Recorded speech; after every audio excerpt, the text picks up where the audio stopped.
All right, Full Dark No Stars, episode 2. Let's just go ahead and do it. We settled on Saturday night, about halfway through a June that was as fine as any I can remember. Arlette sometimes took a glass of wine on summer evenings, although rarely more. There was a good reason for this. She was one of those people who can never take 2 glasses without taking 4, then 6, then the whole bottle. And another bottle if there is another. I have to be very careful, Wilf. I like it too much. Luckily for me, my willpower is strong, she used to say. That night we sat on the porch, watching the light linger over the fields, listening to the somnolent ree of the crickets. Henry was in his room. He had hardly touched his supper. And as Arlette and I sat on the porch in our matching rockers with Ma and Pa's seat cushions, I thought I heard a faint sound that could have been retching. I remember thinking that when the time came, he wouldn't be able to go through with it. His mother would wake up bad-tempered the following morning with a hangover and no knowledge of how close she had come to never seeing another Nebraska dawn. Yet I moved forward with our plan. Maybe because I was like one of those Russian nesting dolls. I'm not sure. Hell, perhaps every man is like this. Inside me was the conniving man, of course. But inside the conniving man was a hopeful man. Unluckily for me, that fellow died sometime between 1922 and 1930. The conniving man, having done his damage, disappeared, back into the ether. Without his schemes and ambitions, life has been but a hollow place. I brought the bottle out to the porch with me, but when I tried to fill her empty glass, she covered it with her hands. You needn't get me drunk to get what you want. I want it too. I've got an itch.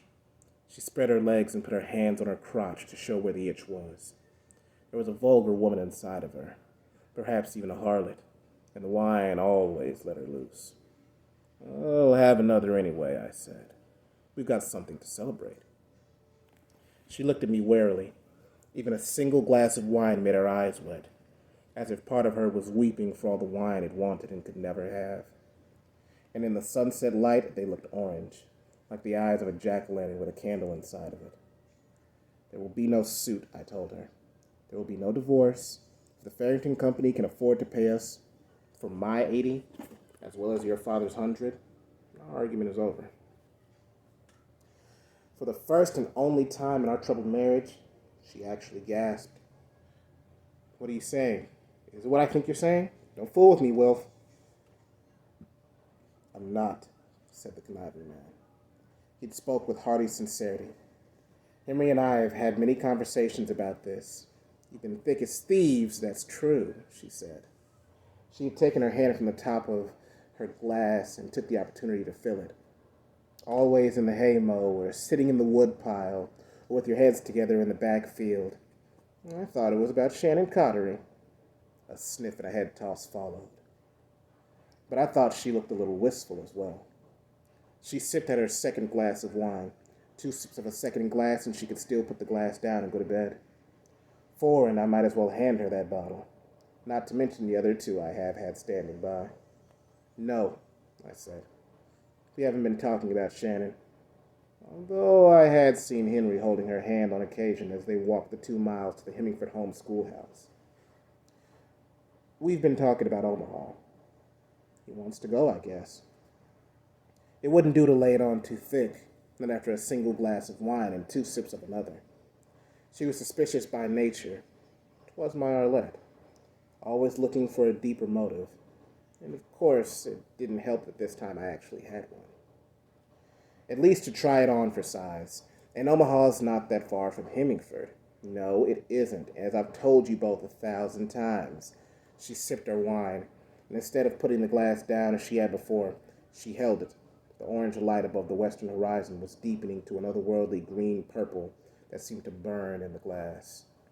If it were St. Louis, that would be a different thing. I've given that idea up, she said quickly, which meant, of course, that she'd investigated the possibility and found it problematic. Behind my back, of course. All of it behind my back. Except for that damn company lawyer. And she would have done that behind my back as well, if she hadn't wanted to use it as a club to beat me over the head with all the time. Will they buy the whole piece? Do you think? I asked. All 180 acres? How would I know? She said, sipping. The second glass half empty. I told her now that she'd had enough and tried to take it away from her. And of course she refused, just like I planned. You do, I have no doubt, I said. That 180 acres is like St. Louis. You investigated. She gave me a shrewd sidelong look, then burst into harsh laughter. Perhaps I have. I suppose we could hunt for a house on the outskirts of town, I said, where there's at least a field or two to look at, where you'd sit on your ass in a porch rocker all day, letting your wife do the hard work for a change. Here, fill this up. If we're celebrating, we're going to celebrate. I filled both her glass and mine. I only needed a splash because I'd only taken but a sip. But her, she'd taken far more than a sip. It was starting to show. I thought I might look for work as a mechanic. Cars, trucks, but mostly farm machinery. If I can keep that old farm all running, I gestured with my glass toward the dark hulk of the tractor sitting beside the barn. Then I guess I can keep anything running. And Henry talked you into this. He convinced me it would be better to take a chance at being happy in town than to stay here on my own in what would be sure misery. The boy shows sense and the man listens at long last. Hallelujah! She drained her glass and held it out for more. She grasped my arm and leaned close enough for me to smell the sour grapes on her breath. You may get that thing you like tonight, Wilf. She touched her purple-stained tongue to the middle of her upper lip. That nasty thing. Oh, I look forward to it, I said. Because if I had my way, an even nastier thing was going to happen in that bed that we'd shared for 15 years. Let's have Henry down, she said. She had begun to slur her words. I want to congratulate him on finally seeing the light. Have I mentioned that the verb to thank was not in my wife's vocabulary? Perhaps not. Perhaps by now I don't need to. Her eyes lit up as a thought occurred to her. We'll give him a glass of wine. He's old enough, of course. She elbowed me like one of the old men you see sitting on the benches that flank the courthouse steps, telling each other dirty jokes. If he loosened his tongue a little, we may even find out if he's made any time for Shannon Connery. A little baggage, but she's got pretty hair. I'll give her that. Have another glass of wine first, said the conniving man. She had another too, and that emptied the bottle. The first one, I add.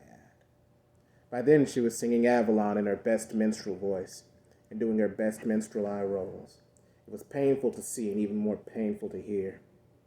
I went into the kitchen and got another bottle of wine, and judged the time was right to call Henry. Although, as I've said, I was not in great hopes. I could only do it if he were my willing accomplice, and in my heart I believed that he would shy away from the deed when the talk ran out and the time actually came. If so, we could simply put her to bed. In the morning, I would tell her I'd changed my mind about selling my father's land, and we'd start over from square one. But Henry came, and nothing in his white, woeful face offered me any encouragement for success. Papa, I don't think I can, he whispered. It's Mama. If you can't, you can't, son, I said. And there was nothing of the conniving man in that. I was resigned. Hell, what would be would be. In any case, she's happy for the first time in months. Drunk, but happy. Not squiffy. She's drunk. Oh, don't be surprised, son. Getting her own way is the only thing that ever makes her happy. Surely 14 years with her is long enough to have taught you that. Frowning, he cocked an ear to the porch to the woman who'd given birth to him as she launched into a jarring word-for-word rendition of Dirty McGee. Henry frowned at this barrel house ballad, perhaps because of the chorus. She was willing to help him stick it in, for it was Dirty McGee again. More likely at the way she was slurring the words. Henry had taken the pledge at a Methodist Youth Fellowship camp out on Labor Day weekend of the year before. I rather enjoyed his shock. When teenagers aren't turning like weather vanes in a high wind, they're as stiff as Puritans. She wants you to join us and have a glass of wine, son. Papa, you know I promised the Lord I would never drink. You'll have to take that up with her. She wants to have a celebration. We're selling up and moving to Omaha. No! Well, we'll see. It's really up to you, my son. Come on out to the porch. Have a drink with your mother and father. His mother rose tipsily to her feet, and when she saw him, she wrapped her arms around his waist, pressed her body rather too tightly against his, and covered his face with wet, extravagant kisses. Unpleasantly smelly ones. From the way that he grimaced, I can surmise. The conniving man, meanwhile, filled up her glass, which was empty again. Finally, we're all together. My men see sense. She raised her glass in a toast and slopped a goodly portion of it into her bosom. She laughed and gave me a wink. If you're good, Wolf, you can suck it out of the cloth later on. Henry looked at her with confused distaste as she plopped back down in her rocker, raised her skirts and tucked them between her legs. She saw the look and laughed. No need to be so prissy. I've seen you with Shannon Cottery. A little baggage, but she's got pretty hair and a nice little figure. She drank off the rest of her wine and belched. If you're not getting a touch of that, you're a fool. Only you'd better be careful. 14's not too young to marry. Out here in the middle. 14's not too young to marry your cousin. She laughed some more and held out her glass. I filled it from the second bottle. Papa, she's had enough, Henry said, as disapproving as a parson. Above us, the first stars were winking into view above the vast, flat emptiness I had loved all my life.